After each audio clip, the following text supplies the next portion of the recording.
बोले राधा कृष्ण भगवान की जय। जय जय श्री राधे। व्यास नारद संवाद। उस परम तत्व का विविध रूपों में अवतार हुआ और यहाँ सूत जी महाराज ने 24 अवतारों का निरूपण किया, जिनकी चर्चा आगे के प्रसंगों में विस्तार से की गई। सौनक जी ने पूछा कि महाराज, जिस भागवत का आप हमें उपदेश दे रहे हैं, इस भागवत की रचना किसने की, कब की और कहाँ की और क्यों की? तब व्यास जी बोले, द्वापरे समनु प्राप्ते तृतीये युग पर्यये जाता पराशराद्योगी वासव्याम कलयाहरे। सूत जी कहते हैं, ऋषियों, जिस समय द्वापर के अंत में भगवान के कलावतार श्री कृष्ण द्वैपायन वेद व्यास जी का प्राकट्य हुआ, तब उन्होंने अपनी दिव्य दृष्टि से त्रिकाल दृष्टा व्यास जी महाराज ने दृष्टिपात करके देखा तो घोर कलिकाल के कलुषित प्राणियों को देखकर चित्त अशांत हो गया। क्या देखा? मंदा सुमंदमतियो मंद भाग्या हुपदिता। जीवों का कैसे कल्याण होगा? कलिकाल में लोगों की बुद्धि भी मंद, भाग्य भी अति मंद है। कोई बुद्धिमान व्यक्ति हो पर यदि भाग्यशाली हो तो काम चल जाएगा, और भाग्यहीन व्यक्ति हो पर यदि बुद्धिमान हो तो बुद्धि के बल पर अपना निर्वाह कर लेगा। पर बुद्धि और भाग्य दोनों ही मंद पड़ गए हों तो ऐसे जीवों का कैसे कल्याण होगा? इसलिए व्यास जी महाराज ने उन सब का ध्यान रखते हुए एक वेद के 4 विभाग कर दिए। ऋग्वेद, यजुर्वेद, सामवेद, अथर्ववेद, इस प्रकार से 4 वेद कर दिए। इस पर भी उनके चित्त को फिर भी शांति नहीं हुई, क्योंकि वेद में ज्ञान का भंडार तो बहुत है, बहुत भरा पड़ा है, पर वेद के ज्ञान को समझने वाला कोई नहीं है। वेद की भाषा बड़ी जटिल है, तो उसे और सरल करने के लिए पंचम वेद महाभागवत की रचना कर दी। जिनकी गति वैदिक ज्ञान में ना हो, वह महाभारत का स्वाध्याय करके वैदिक ज्ञान प्राप्त कर सकेंगे, इसलिए महाभारत की रचना हुई। परंतु फिर भी मन को संतोष नहीं हुआ, तब पुराणों की रचना प्रारंभ की। एक एक करके महाराज 17 पुराण लिख डाले, पर व्यास जी महाराज का मन अभी भी संतुष्ट नहीं हुआ। सोच रहे थे कि अब क्या करें, क्या किया जाए कि अचानक उनके कानों में ध्वनि सुनाई पड़ी, श्रीमन्नारायण नारायण नारायण। देवर्षि नारद जी अपनी वीणा पर गोविंद के गुणानुवाद गाते हुए व्यास जी के सामने प्रकट हो गए। देवर्षि नारद का दर्शन करते ही व्यास जी महाराज खड़े हुए और पूज्यामास विधिवत बड़े बड़े देवताओं के द्वारा परम पूज्य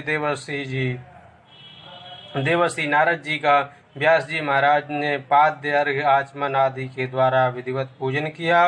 अतिथि पूजन के पश्चात जब आदर पूर्वक आसन देकर बैठाए, तब नारद जी मुस्कुराए और बोले, पाराशर्य महाभागा भवता कच्चिदात्मना परित्वस्यन्ति शारीरा आत्ममानस एव। हे पराशर नंदन, पराशर ऋषि की संतति में जो हुए वह सब पराशर हैं। तो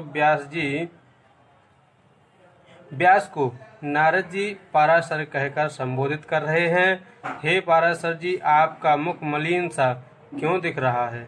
आपके सब धर्म कर्म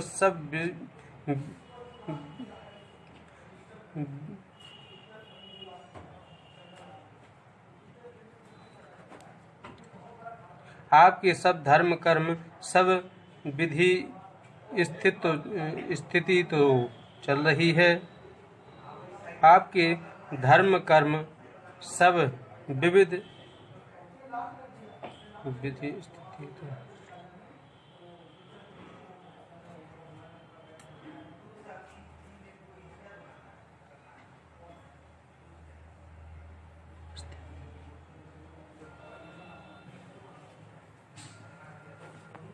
आपके सब धर्म कर्म व्यवस्थित तो चल रहे हैं, आपकी दिनचर्या में भगवत सेवा पूजा में कोई विघ्न तो उपस्थित नहीं हो रहा है। व्यास जी कहते हैं, नारद जी, आपने जो भी कुछ पूछा वह सब ठीक चल रहा है।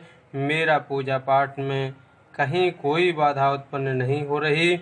मैंने जीवों के कल्याणार्थ भी कई बड़े बड़े ग्रंथों की रचना कर डाली, फिर भी ना जाने मेरे चित्त को शांति क्यों नहीं मिल रही। अभी भी मेरा मन संतुष्ट नहीं हो पा रहा। अभी भी मेरे हृदय में जो आह्लाद होना चाहिए कि मैंने समाज के लिए कुछ किया, इससे पूर्ण संतुष्टि मेरे मन में नहीं है, और वह क्यों नहीं है ये कारण मैं स्वयं भी नहीं जानता। नारद जी बोले, तो हम बताएं? तब सूत जी बोले, श्री नारदवाच। तब नारद जी बोले, व्यास जी, तुमने बहुत कुछ लिखा और अपनी लेखनी में बहुत चमत्कार दिखाया। अपनी लेखनी का बहुत चमत्कार दिखाया। कहीं कहीं पर तो आपने ऐसे ऐसे व्यामिश्रित शब्द वाक्य बोल दिए कि लोगों की बुद्धि समझने में चक्कर खा गई। नयद वचत चित्रपदम हरेर्यशो जगत पवित्रम प्रगणित करहिचित तद्वायसं तीर्थमुसन्ति मानसा न यत्र हंसा निर्मृत्यु शिक्षया। नारद जी बोले, व्यास जी, हंस मोती चुनते हैं, कौओं के साथ हंस थोड़े ही घूमेंगे। उसी प्रकार तुमने बहुत चित्र विचित्र वैशिष्ट तो दिखाया, पर गोविंद के गुणानुवाद नहीं गाए। इसलिए व्यास जी महाराज, जब तक भगवान की कीर्ति कौमुदी का विस्तार नहीं करोगे, तब तक ना तो आपको ही चैन मिलेगा, न आपकी उन पूर्व कृतियों में भक्तों को इतना आनंद मिलेगा। नारद जी बोले, व्यास जी महाराज मुझे देखो। नारद जी बोले, व्यास जी महाराज मुझे देखो। अहम पुरातीत भवम भवे मुने दास्यास्तु कास्याश्चन वेदवादिनां निरूपितो बालक एव योगिनां शुश्रूषणे प्राविशि निर्विवीक्षिताम्। अहम पुरातीत भवे भवं मुने दास्यास्तु कास्याश्चन वेदवादिनां निरूपितो बालक एव योगिनां शुश्रूषणे प्राविशि निर्विवीक्षिताम्। मैं पूर्व जन्म में दासी पुत्र था, पर मेरी माँ संतों में बड़ी श्रद्धा रखती थी, ब्राह्मणों की भक्त थी। जब से मैंने होश संभाला, माँ के साथ ही जाता था। माँ संतों की सेवा में जाती थी, मैं भी माँ के साथ में जाता था। महात्मा लोग स्नान कर लेते थे तो उनके कपड़े माँ के साथ मैं भी धोता था, और महात्माओं के लिए जंगल से समिधाएं बीन बीन कर लाता था। महात्मा लोग प्रसाद ग्रहण कर लेते थे तो उनका उच्छिष्ट प्रसाद मैं भी पाता था। और जब महात्मा लोग कीर्तन करते थे, नाचते थे, तो मैं भी उनके साथ खूब ताली बजा बजा कर नाचता था। महात्मा लोग कथा कहते थे तो मैं खूब चित्त लगाकर भगवान की मधुर कथा संतों के बीच बैठकर सुनता था। चातुर्मास में परमात्मा के भजन में उन संतों का संग पाकर मेरा चित्त खूब रम गया। संतों की संगति से मेरा मन भी परमात्मा के प्रेम में रम गया, और चातुर्मास पूरा होते ही महात्मा लोग तो चल पड़े, तो मैं भी उनके संग में चल पड़ा। और मुझे देखते ही महात्माओं ने टोका, ए बच्चे, तू कहाँ जा रहा है? हमारे साथ। मैंने कहा, महाराज मैं तो अब आपके साथ ही रहूँगा। संत बोले, ना बेटा, तू अपनी माँ का इकलौता बेटा है। तेरी माँ ने कितनी सेवा की, और अब तुझे हम अपने साथ ले जाएंगे तो तेरी माँ जीवन भर गाली देगी, इसलिए बेटा, या तो तुम अपनी माँ की आज्ञा लेकर हमारे पास आओ। अगर माँ आज्ञा देती है तो तुम्हें अपने साथ रखने में हमें कोई आपत्ति नहीं है, और माँ की यदि आज्ञा नहीं है तो माताजी जब पधार जाएं तब हमारे पास आना। जब तक माँ की सेवा करो हम तुम्हें मंत्र दिए देते हैं, घर में बैठकर ही भजन करो। नारद जी कहते हैं, व्यास जी, मैं जानता था कि मेरी माँ मुझे कभी घर छोड़ने की आज्ञा नहीं देने वाली, इसलिए माँ से मैंने कुछ नहीं कहा और महाराज जी से मंत्र लेकर चला आया और घर में ही बैठकर माला जपने लगा। 24 घंटे प्रेम में डूबा हुआ प्रभु की माला जपता रहता था। मेरा अन्य बालकों की तरह कोई भी खेलने में मन नहीं लगता था। संसार की बातें कभी मुझे अच्छी नहीं लगती थीं। सदा हरि भजन में मस्त रहता था। मेरी माँ ने जब मेरी यह स्थिति देखी तो माँ को भय होने लगा कि कहीं मैं बाबा न बन जाऊं। उनकी धड़कन तेज हो गई। माताओं को इस बात का बहुत डर लगता है कि कहीं मेरा बेटा बाबा न बन जाए और कुछ भी बन जाए उसकी इतनी चिंता नहीं करती। चोर न बन जाए, डकैत न बन जाए, नेता न बन जाए, आदि आदि कुछ भी बन जाए पर बाबा न बन जाए, ये बहुत डर लगता है। थोड़ा भी तिलक चंदन और कंठी धारण की, माला लेकर भजन किया कि माताजी की धड़कन तेज हो गई। नारद जी कहते हैं, व्यास जी, मेरी माँ को मेरी चिंता होने लगी। घर में जो कोई भी आता मेरी माँ एक ही बात कहती कि मेरे बेटे की जल्दी से शादी करवा दो। बस मेरी बुढ़ापे में एक ही इच्छा है कि रुनक झुनक करती हुई घर में बहू आ जाए, मेरा बच्चा घर गृहस्थी संभाल ले तो निश्चिंत हो जाऊं। नारद जी कहते हैं, मैंने जब माँ की ये बातें सुनी तो मेरी धड़कन और ज्यादा तेज हो गई। हे प्रभु, ये क्या झंझट है। अभी माँ की प्रतीक्षा कर रहा हूँ कि माताजी पधारेंगी, सो ही भजन करने संतों के साथ चला जाऊंगा। और कहीं शादी करके मैया गई तो देवी जी के पधारने की प्रतीक्षा करनी पड़ेगी। फिर तो मेरा पूरा जीवन यूं प्रतीक्षा करते ही बीत जाएगा।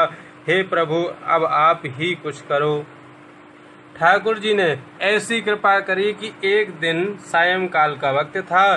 गैया दुहने के लिए मेरी मैया जा रही थी। उन्हें दिखाई नहीं पड़ा और एक सर्प पर उन्होंने पैर रख दिया। सर्प ने तुरंत मेरी माँ को काट लिया। मेरी मैया मर गई। एक लोग ने मुझे खबर करी, तेरी मैया मर गई, उसे नाग ने काट लिया। मैं सुनते ही गदगद हो गया। मन में तो बहुत खुश हुआ, पर ऊपर से थोड़ा मुंह लटकाकर आंसू बहाया, क्योंकि यदि ऊपर से खुश होता तो मुझे संसार के लोग खूब गाली देते कि मैया के मरने की खुशी मनाता है। तो अनुग्रहम मन्यमाना प्रातिष्ठम दिशमुत्तरम, भगवान का परम अनुग्रह मानकर माँ का संस्कार किया और सीधा उत्तर दिशा की ओर चल पड़ा। जिस रास्ते महात्मा लोग गए थे, अब महात्मा तो कब के गए, मैं कहाँ ढूंढता उन्हें। ढूंढ के परेशान महात्मा कहीं नहीं मिले। एक दिन जब चलते चलते खूब थक गया तो एक सरोवर दिखा। सरोवर में मैं स्नान किया, पानी पीकर प्यास बुझाई। स्नात्वा पीत्वा हृदय नद्या उपस्पृष्टो गताश्रमा, पानी पीकर प्यास बुझाकर जब मेरा परिश्रम दूर हो गया तो एक वृक्ष की सघन शीतल छांव में मैं बैठ गया कि थोड़ा आराम कर लूं। बैठ गया तो आसन जमाकर आंख बंद करके वहीं पर मंत्र जपने लगा कि थोड़ी देर ध्यान करूं, भजन करूं, फिर आगे चलूं। परंतु वह ऐसा पावन दिव्य स्थान था कि जैसे ही माला लेकर भजन कर रहा था कि हृदयासीन में स्नेहरी धीरे से भगवान की सांवली सलोनी सूरत मेरे हृदय में प्रकट हो गई और मैंने ध्यान में जो भगवान की बाकी झांकी की आभा प्रभा का दर्शन किया, मेरे आनंद का पारावार नहीं रहा। ओहो, मेरी साधना सफल हो गई, मैं सिद्ध हो गया, मुझे साक्षात नारायण का साक्षात्कार हो गया। मेरे आनंद का ठिकाना नहीं रहा और उस आनंद के सागर में गोता लगा ही रहा था कि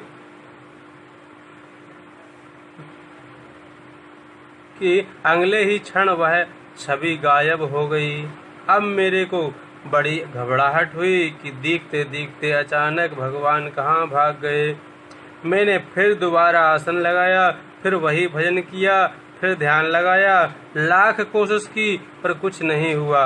अब तो मेरी विरह वेदना इतनी प्रबल हो गई कि मैं चीत्कार करके रोने लगा, छाती पीटने लगा। हे प्रभु, क्या हो गया? मुझसे कौन सा दोष बन गया कि इतनी सुंदर छवि का दर्शन कराते कराते आप भाग गए।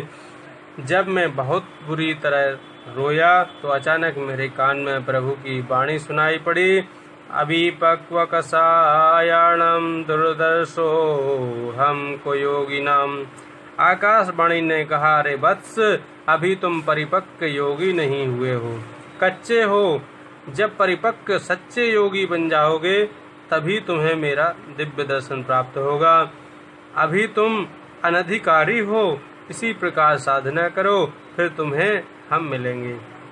मैं बोला, महाराज, जब मैं परिपक्व नहीं था तो आप मुझे अभी दर्शन देने आए क्यों? मैं परिपक्व हो जाता, सिद्ध कोटि में पहुंच जाता, तभी दर्शन देने आते। पर आपने जो दर्शन की छटा दिखाई, फिर जो भाग आए, अब तो मैं उसके बिना रह नहीं पाऊंगा। मैं तो उसके लिए छटपटा रहा हूँ। जैसे पानी से पृथक मछली की स्थिति हो जाए, आपने तो वह स्थिति मेरी कर दी। मैं आपके बिना रह नहीं पाऊंगा। भगवान बोले, बेटा, वह तो मैंने अपनी रूप सुधा की चटनी चटाई थी। अरे तू बालक है, विरक्त तो हो गया, पर जब बहुत दिन हो जाएंगे, कदाचित तुझे मेरा दर्शन बहुकाल तक नहीं हुआ तो तेरी बुद्धि में भ्रम उत्पन्न हो सकता है कि कहीं महात्मा लोग बचपन में मुझे ऐसे ही पागल तो नहीं बनाकर चले गए। ना जाने कोई भगवान होते भी हैं कि नहीं, तो मेरी सत्ता के प्रति संदेह मन में ना हो जाए, इसलिए मैंने अपनी रूप सुधा की चटनी चखा दी, स्वाद का चस्का तुझे लगा दिया। इसलिए अब तू भटकेगा नहीं और इसी स्वाद में डूबकर मेरा भजन कर। इस जन्म में नहीं, अगले जन्म में तुझे मेरी प्राप्ति सुनिश्चित हो जाएगी। नारद जी कहते हैं, व्यास जी महाराज, भगवान के उसी वचन पर विश्वास करके मैं जम गया। उसी वृक्ष की छांव में आंख बंद करके जो छटा मुझे दिखी थी, उसी छटा के आनंद में डूबा हुआ उसी का चिंतन करता रहा। और कुछ ही दिनों के बाद महाप्रलय हो गया। समुद्र ने अपनी सीमाओं को लांघ दिया और देखते देखते सारा संसार ही जलमग्न हो गया।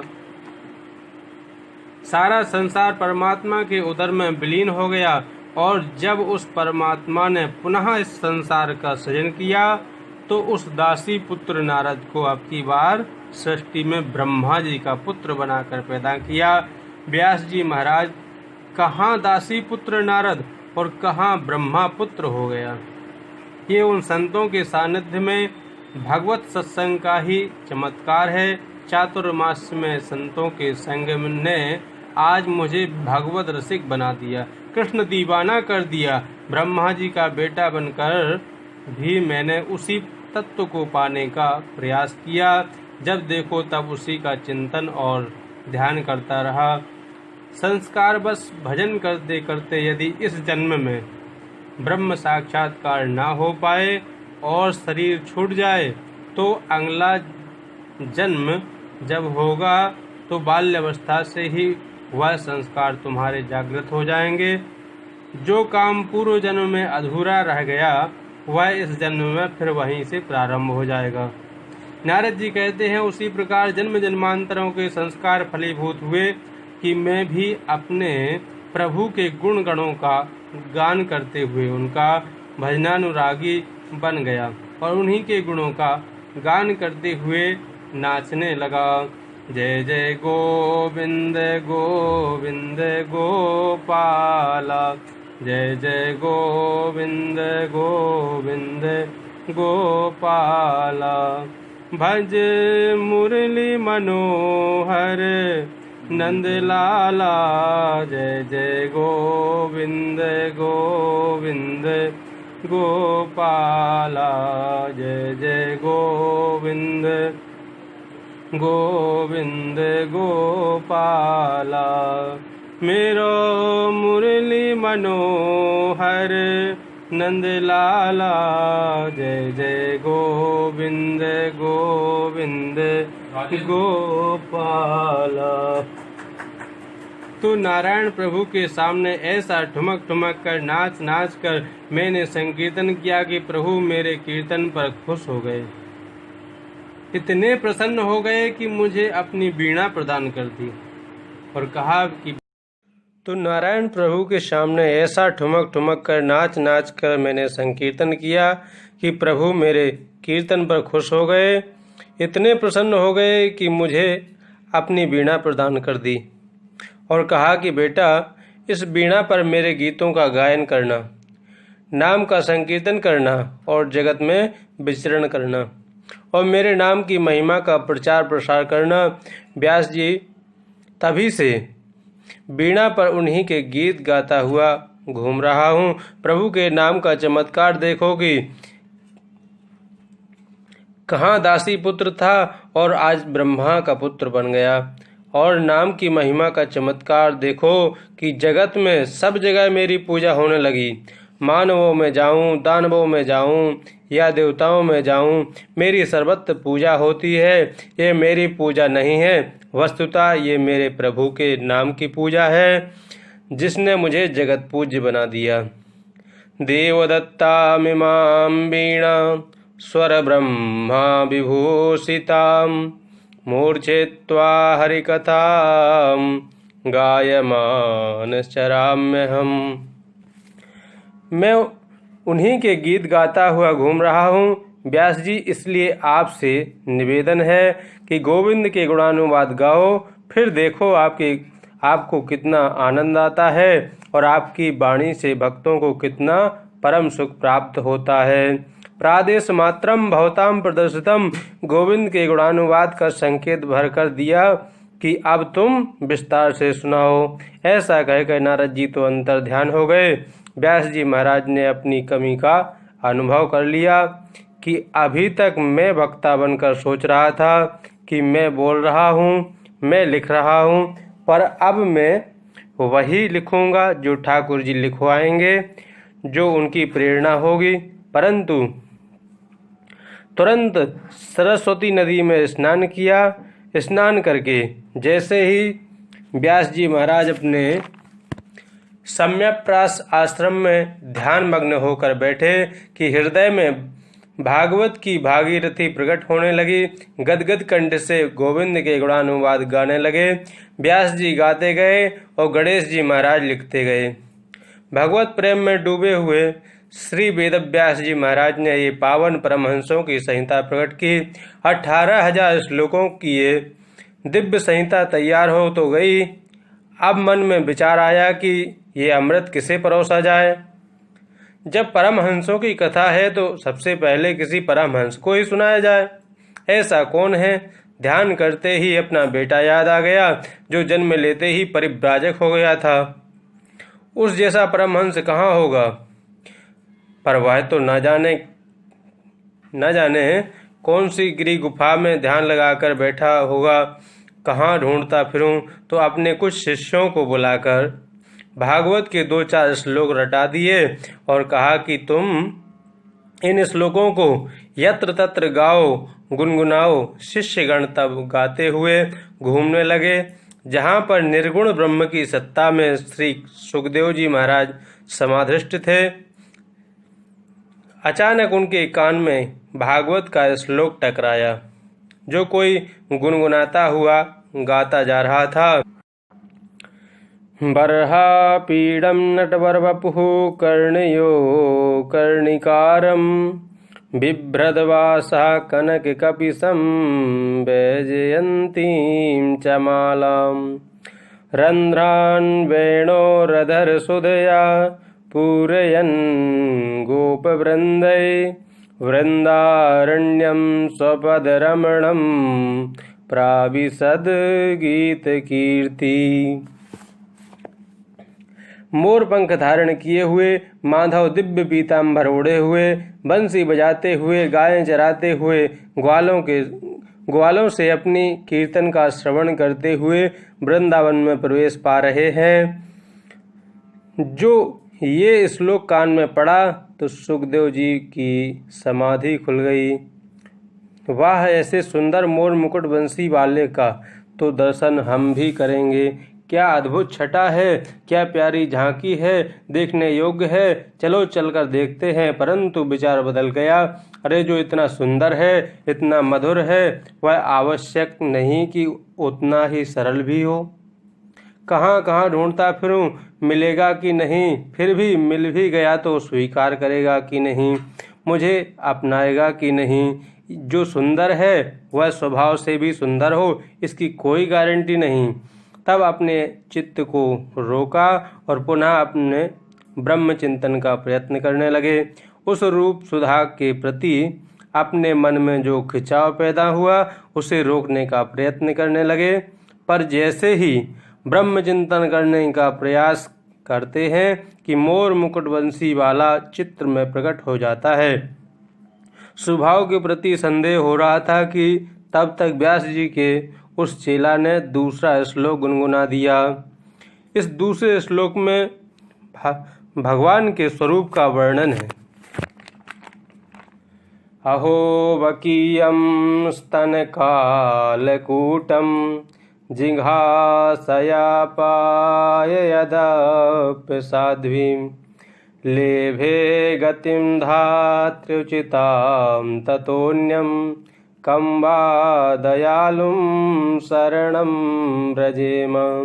अहो आश्चर्यम, वकी नाम पूतना का बकासुर की भगनी वकी, जो अपने स्तनों में हलाहल कालकूट विष लगाकर भगवान को मारने से प्रेरित होकर आई और वह विषयुक्त स्तन प्रभु के मुख में दे दिया। पर वह प्रभु उस पापनी पूतना के उन सारे पापों पर पर्दा डाल दिया और कहते हैं, बुरी भली जैसी भी सही, पर काम तो मैया जैसा किया है। यशोदा मैया की तरह कितने प्यार से, अनुराग से, हृदय से लगाकर मुझे स्तनपान करा रही है। इसलिए लेभे गतिम धात्रुचिताम ततोन्यम, माँ यशोदा के समान उस पापनी पूतना को भी गति प्रभु ने प्रदान कर दी।